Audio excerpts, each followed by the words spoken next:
قال رسول الله صلى الله عليه وسلم بلغوا عني ولو آية۔ ایک نوجوان کا قصہ۔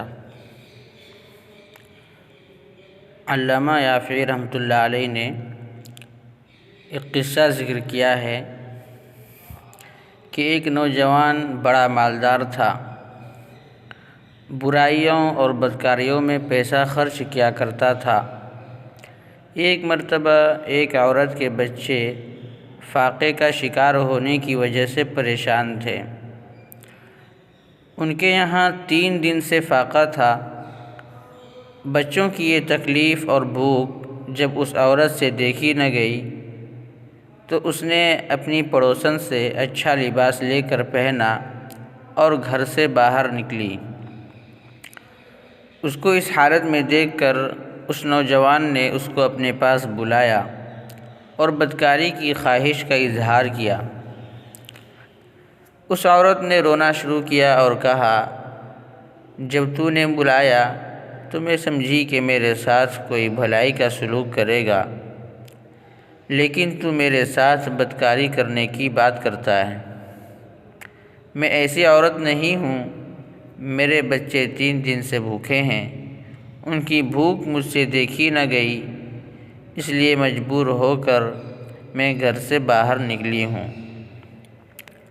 اس نوجوان نے اس کو پیسے دے دیے اور آج تک کی اپنی جو حرکتیں تھیں اس پر اس کو ندامت ہوئی اور توبہ کی۔ اس کی عادت یہ تھی کہ جو بھی گناہ کرتا تھا اپنی ایک کاپی میں اس کو لکھ لیا کرتا تھا۔ آج جب اپنے گھر آیا اور اپنی ماں کو یہ واقعہ بیان کیا تو اس کی ماں بہت خوش ہوئی کہ آج تک تو میں تجھے روکتی تھی لیکن تو باز نہیں آتا تھا، آج تو نے ایک اچھا کام کیا ہے، اس کو بھی اپنی کاپی میں لکھ لے۔ اس نے کہا، کاپی میں جگہ نہیں ہے، کاپی گناہوں سے بھر چکی ہے۔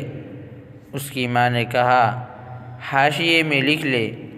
ماں کا اصرار تھا اس لیے حاشیے میں لکھ لیا، اور پھر رات کو سویا تو اپنی حالت پر ندامت کے ساتھ توبہ کرتے ہوئے اور روتے ہوئے سویا۔ صبح کو جب اٹھا تو پوری کاپی سفید تھی اور صرف وہی ایک واقعہ جو حاشیے پر لکھا ہوا تھا موجود تھا، اور اس کے اندر آیت لکھی ہوئی تھی، ان الحسنات یذہبن السیئات، کہ نیکیاں برائیوں کو لے جاتی ہیں۔